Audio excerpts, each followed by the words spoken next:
Tipsy, today magluluto tayo ng picadillo. Maraming variant ng picadillo, iba't ibang way ng pagluluto, iba't iba rin yung nilalagay. Depende syempre kung anong available. Pero ang main ingredient niyan is beef giniling, patatas, at tomato or tomato sauce. Ang iluluto natin today is Filipino style na may konting Mexican flavor para sa mga seasoning. Para medyo maiba ng konti. At syempre gagawin lang natin ang madalian niya pero nakatatakam because cooking doesn't have to be hard, it just has to be delicious. Let's go!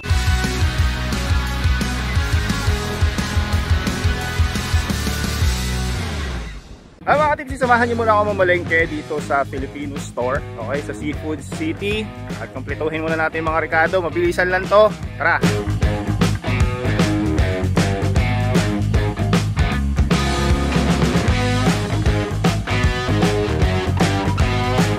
Ay mga katipsi, tapos na tayo mamalengke. Ngayon balik na tayo sa ating kusina. Simulan na natin magluto. Ayan, nahiwa na natin yung mga Ricardong gagamitin. At ito ang ating kumpletong recipe. Gagamit din tayo dyan ng patis at tubig. Una natin gagawin is i-fry itong ground beef. Naglagay lang ako ng konting-konting mantika dito sa ating wok dahil lalabas din yung mantika nitong ground beef natin. Papalabasin lang natin yung water nitong beef at ito toast natin ng konti. Kung gaano ka-toast, depende na sa inyo yun mga katipsi. Kung gusto nyo yung medyo brownish na yung kulay, okay rin yun kasi syempre masarap yung medyo toasted yung flavor, di ba? Yan, kaya konting mantika lang yung nilagay natin para mabilis siyang ma-toast at syempre para hindi masyadong mamantika.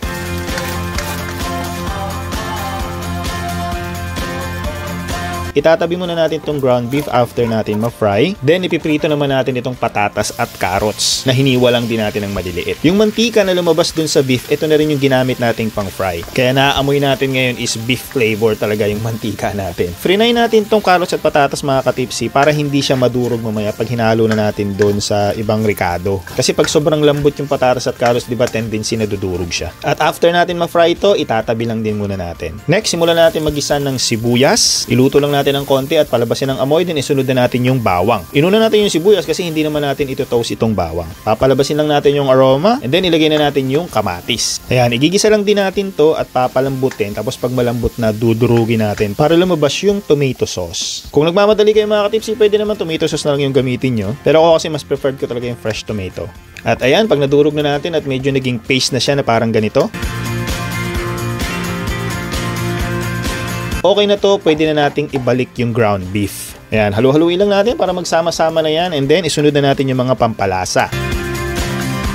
Maglalagay tayo dyan ng oyster sauce, ground black pepper, at konting asin lang muna kasi medyo maalat na din yung oyster sauce. At dahil later maglalagay tayo dyan ng patis. Kaya tatansyahin lang natin para hindi masyadong umalat. Dahil lagi ko ang sinasabi, mas madaling mag-adjust ng kulang sa alat kaysa yung nasobrahan nyo sa alat. At patuloy lang natin igigisa yan. At kapag nagisa na, lalagyan natin yan ng tomato sauce para dagdag tamis at asim. At ito optional lang mga katipsi, lalagyan ko ng yellow mustard sauce. Kahit hindi nyo nalagyan ito, okay lang. Pero ako kasi preferred ko na pagsamahin talaga yung ketchup at yellow mustard. Kasi masarap talaga yung flavor na kinakalabasan niya. Pero kung hindi available din sa kusina nyo, kahit wag nyo nalagyan ito. At ayan, halu-haluin lang at patuloy nating igisa. After natin magisa at mailagay ang mga seasoning, isasama na natin dyan itong green bell pepper, yellow corn, at green beans. Lahat ng nilalagay natin dito mga katipsi is mabibili nyo kahit saang grocery store. Tapos lalagyan na natin ng konting tubig para sa sabaw.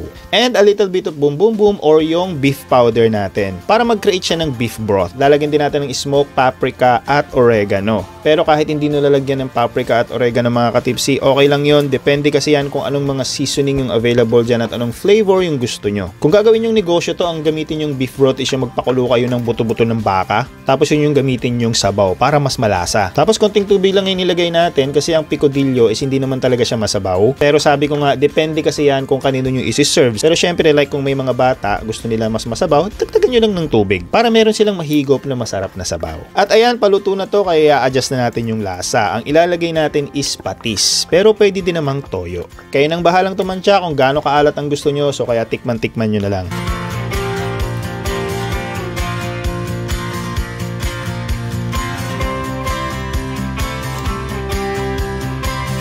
At ayan, nakuha na natin yung texture na preferred natin. Kaya nilagay ko na din dyan yung carrots at patatas na frinay natin kanina. And then continuous lang sa halo, maybe for another 1 minute.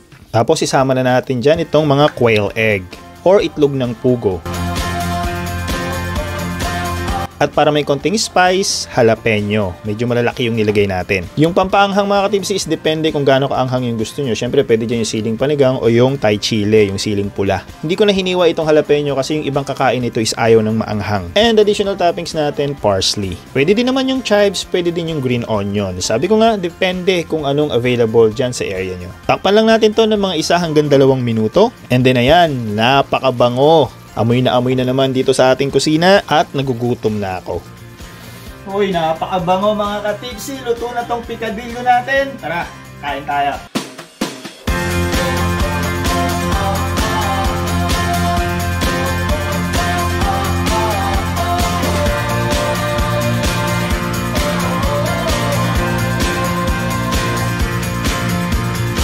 Okay, ayan na. Action na tayo.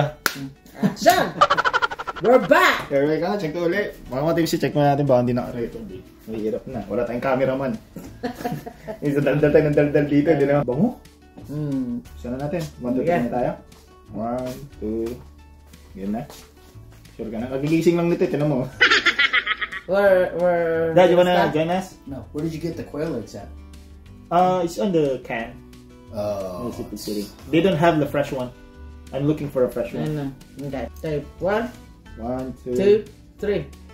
Boom! Boom! Ayun, mga katipsi. Luto ng ating pikadilyo. Ayan. Pikadilyo. Sarap yan, ma. Ito, common na pagkain talaga ng mga Pilipino to. Niluulan mo giniling, di ba? Tapos lagyan ng patatas. Ito, ginawa natin, medyo Filipino style. Ginawa natin ng konting ibang mga ricado. Tsaka medyo Mexican style. May other way yeah, ba? May Cuban style, Mexican style. Pikadilyo. 19th century pa ma, alam mo bang kilala din dito sa California ang pikadilyo. Pero ibang version, syempre. Iba na naman way. Kasi depende yan sa kung anong available na gulay sa bansa eh. Ang main ingredient talaga niyan, giniling na baka, patatas, tsaka tomato sauce. Or tomato. Tomato sauce. Tomato. Pero ako hindi ko lalagyan ng tomato sauce to. May lagyan natin dyan fresh tomato. Tomato. Tapos meron tayong malaking jalapeno dyan kasi siyempre para medyo may spice. Tag-isa tayo dyan ma. Kaya dalawa yan. Ayan. Pero kung gusto nyo maanghang mga katipsi, hiwain yung jalapeno or sili kung anong siling gusto nyo ilagay. Ako hindi ko hiniwa kasi para hindi masyado maanghang. Para dito na lang ninaanghang sa pagkinain natin. Kung mapapansin mo, hindi siya masabaw. Ganyan talaga ang original, ang nakagawian. Ang bango. Yeah. Bango no? Pero ma, sa Pinas, sinasabawan niya kasi sa mga bata. Pala. Yeah. Para kasi mga makarami. bata, hilig Para sa sabaw. makarami. Pero tayo, ito yung ginawa natin, hindi masyado masabaw. Normal lang. Pero kung gusto niyo mga katipsi na may sabaw, pwede niyo itong lagyan ng sabaw. Hindi, parang naano ako na kapag sinabawan to. Parang, parang malulunod naman yung giniling. Pero ganyan talaga yung pagkakagawa niya. Yung giniling ng na medyo saucy. So, okay, tikman na natin to.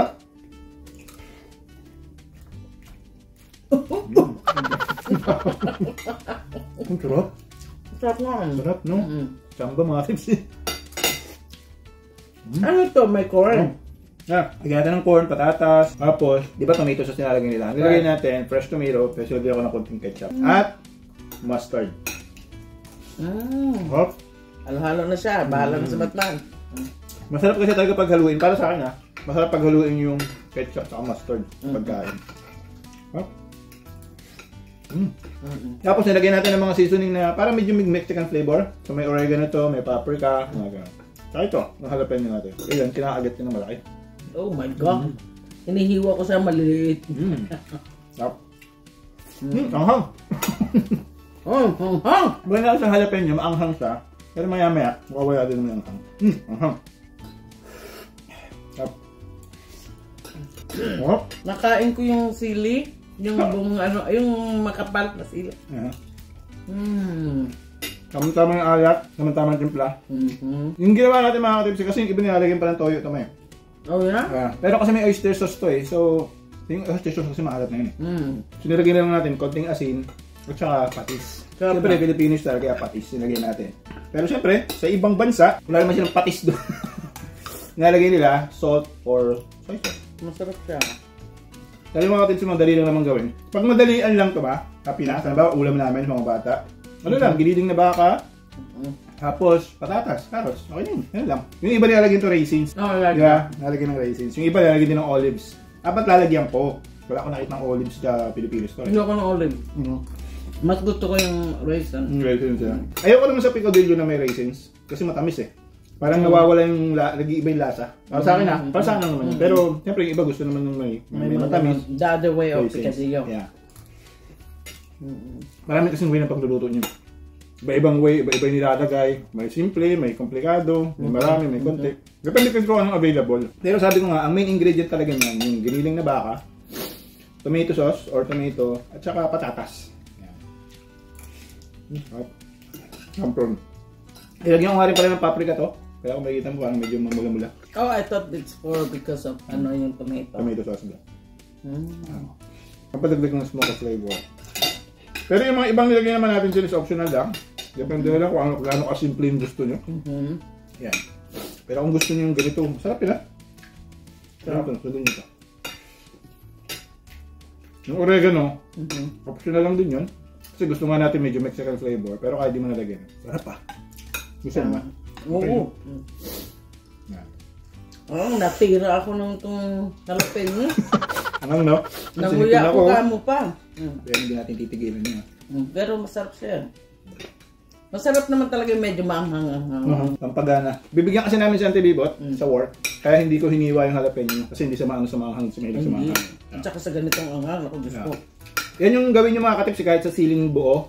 Imbis na hiwain nyo. Siyempre yung iba ayaw na maanghang, di ba? Isama nyo lang sa ibabaw. Para pag kinain nyo, dun yun lang hiwain.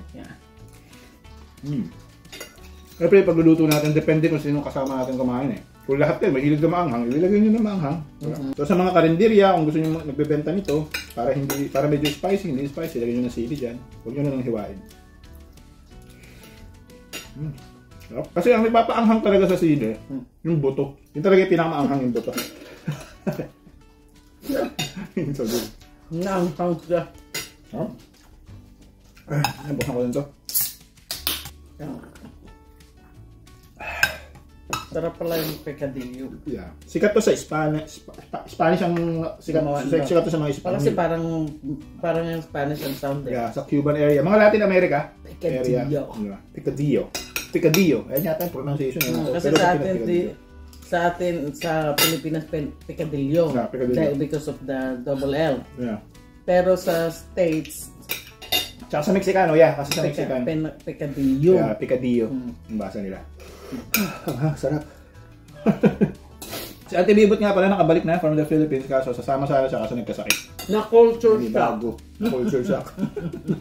Hindi, pagbalik niya kasi dito, nakita niya yung wallet niya. Ubus ang laman. Pero worth it naman yun, di ba? Oh, masaya naman siya. Ang daming picture eh. Na ilang libo siya sa picture na yun. Pero fun daw. Fun in Philippines. Pa! Usually mga katips, nilalagay talaga dito. Usually, kadalasan nilalagay quail egg. Kasi marami siya Pinas yun eh. Pero kahit naman yung gusto nyo lagyan ng itlog, kahit naman yung... Ano si Dad? Ay, Dad. Say hi. Say hi. Taga-bukas, no? Pag ako nagbukas niyan, magagalit siya. Tsaka pag ako nagtimpla ng kape niya, kailangan siya lang. Kailangan ba? Ayun, yun nga. Sa Pilipinas, usually, nilalagay talaga natin quail egg kasi marami tayong quail egg sa Pinas eh. Pero pwede din naman dyan kahit yung itlog ng, nilagang itlog ng manok. Oh, yeah? Hindi malaki yun. Kaya lang hiwa-hiwain mo lang. Doon lang. Nagkakuha ka naman. Oh, really? Pwede lang. Gusto mo hiwa-hiwaan, pwede. Kaso kakasama sa doon sa ano. Depende nga yan sa kung saan bansa ginawa. Kasi kung anong availability ng mga ilalagay mo dyan. Depende na yun. Wala talagang specific na ganito ang original picadillo or picadillo. Walang ganun. Basta sinabi lang, original na recipe nga is yung giniling na baka, may patatas, tsaka may tomato sauce. Masarap siya. Tamang-tama ang yung lahat ng lasa. Ang diskarte kasi mga katips pa nagluluto, kasi yung iba, sabay-sabay na nilalagay yung oyster, may isa nilalagay pa nilang toyo, may patis, may asin. Doon ang alat na nun. Kaya ang gawin mo, yung ginagawa ko kasi, konti lang muna nilalagay ko pag nagluluto. Tapos pag patapos na, mga 3 to 5 minutes na lang paluto na, titikman ko, tapos dun mo i-adjust. Para hindi mabigla. Kasi habang natutuyo yung sabaw or tubig na nilagay nyo, maalat yun. Huwag nyo biglayin yung alat. Kasi pwede mo namang i-adjust yan eh. Pampalasa na naman kasi yung alat, di ba? Para syempre malasama yung pagkain. So hindi kailangan pagkalagay mo lahat kailangan tamang-tama agad yung alat. Kasi habang naluluto yan, nag-iiba yung lasa niya. Mas maalat, may tumatabang, gano'n. Na-adjust mo yan pagpaluto na. Meron ako isa shoutout, nakita ko sa Saigon Casino. Ay, talaga? Si Lani. Ayan, Lani ha. Binabati kita. Ma'am Lani, shoutout po. May mga naming meet kasi kami dito mga katipsi. Teka, sinisave ko talaga yan. Sinisave namin para ma-shoutout. Minsan nakakalimutan ko lang kasi siyempre pag nagluluto ka tuloy-tuloy, nakakalimutan na. Shoutout kay Sir Ron and Mary Borja. Ayan.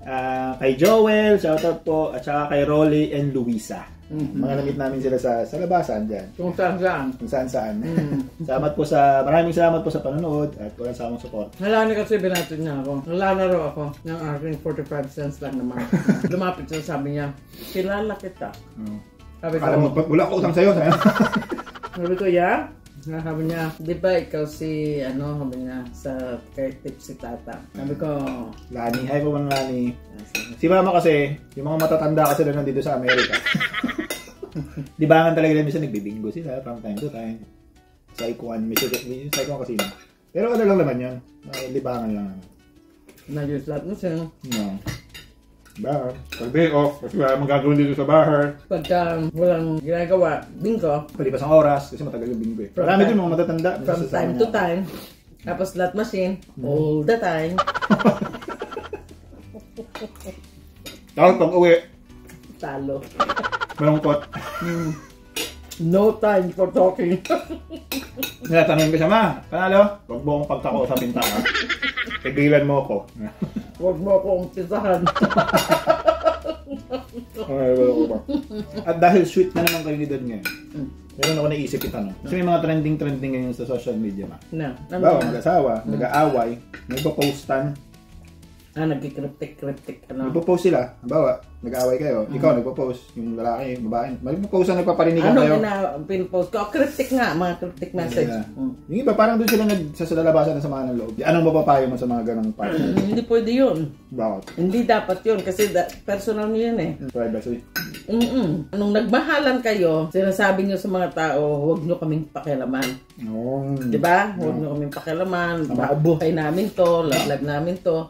Diba? Yung pagka may nakikialam lang naman. Tapos ngayon, na naghiwalay kayo at hindi nag-work out, you guys, yung malaman ng buong mundo. Tsaka, yung bang galit ka sa mundo, galit ka sa asawa mo, sinama mo, pati mundo. Ano ba?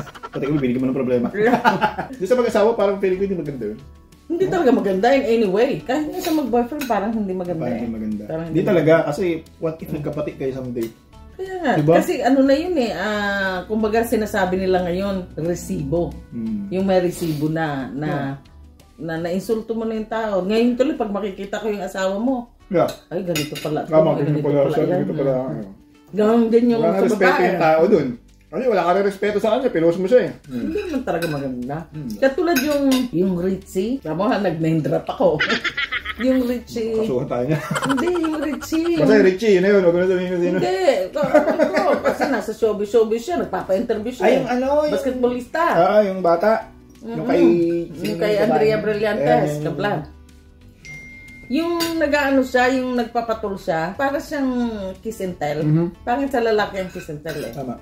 Ang babae kasi known as madaldal. They are known as, kasi nga may kilig factor na ikikwento. Yung gano'n. Pero yung lalaki, known sila na, ang tawag dito, Nakaalala sa akin na. Pinag-usapan ko si X eh. 14.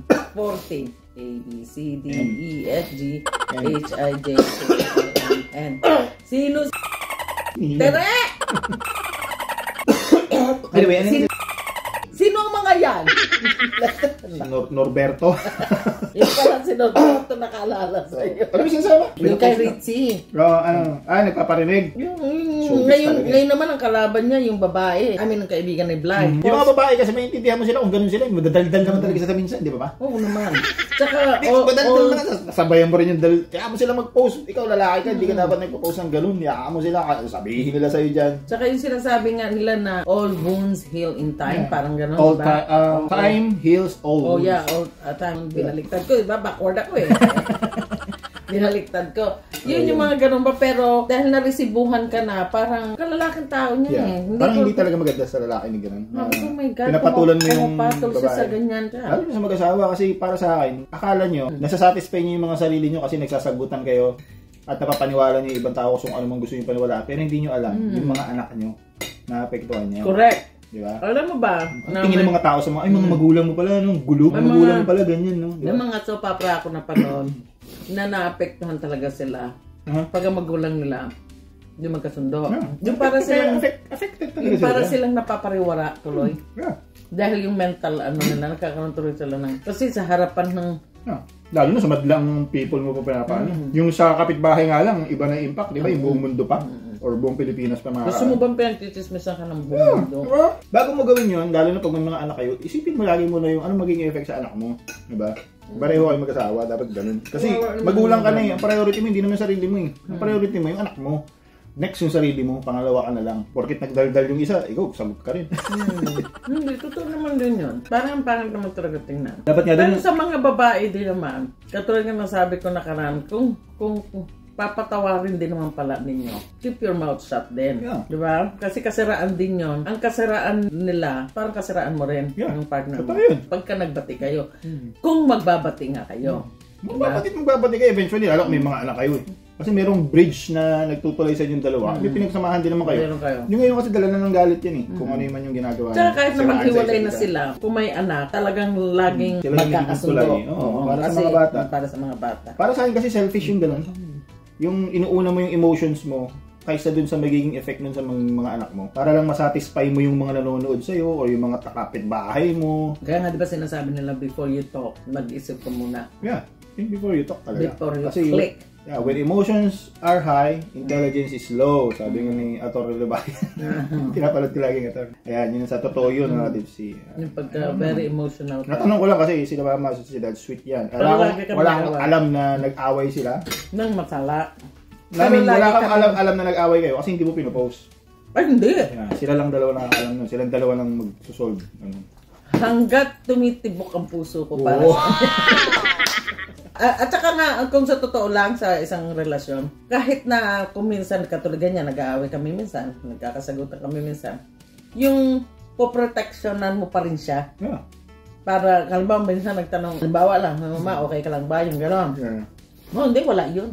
Ano lang yun, bikiring-bikiring lang, yung gano'n, di ba? So, hindi po protection mo pa rin siya. Hindi mo siya sisiraan sa kahit na kanino. Huwag mo siya siraan kasi tatay siya ng mga anak mo. At saka magbabati kayo. My God. Hindi, halimbawa nga naghiwalay naman. Bawa ng lalaki o ng lalaki babae o ng babae yung lalaki. Tapos naghiwalay kayo. Ngayon naghiwalay na sila, nagpaparinigan na ngayon, nagalabasan ng baho. Ako, di ka nagpapalit ng brief eh. Ang kasulad kay Blight. Parang gano'n. Kay Blight. Ikaw nga, hindi ka marunong maglaba. Parang gano'n. Parang hindi na ba mo yung sarili mo sa ganung level? Yung kasi hindi na magkakabalikan. Kaya naglabasan talaga sa baho. Parang...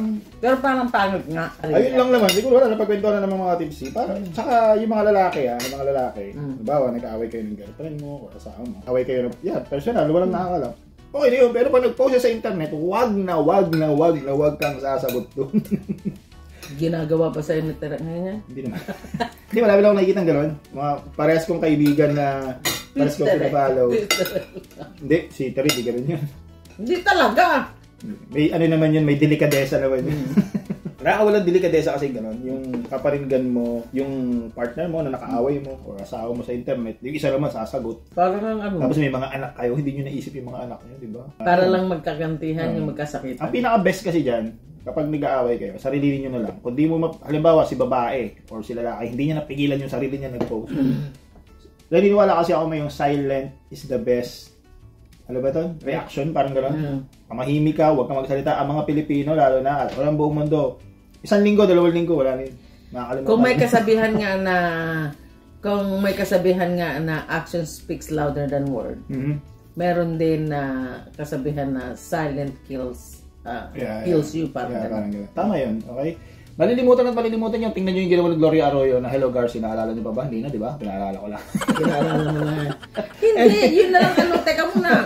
Nagkalimutan na doon sa matanda na bulag. Wala na. At saka yung meron pang... Bumangon na yung mga politiko eh. At saka yung, tsaka yung pulis na... Nuto. Dahil naman ngayon kay Senyor Aguila. 'Di ba? Yung feeling pogi na malilimutan din niya, kaya mas maganda manahimik na lang kayo kasi yung mga Pinoy 1 week, 2 weeks pinakamatagal lalo yun. Yun nga ba yung sinasabi ng 15 minutes of fame. Yeah. Yung mga yun naman kasi ginamit ng mga politiko yun para bumango sila, maging ano sila, pro mahirap.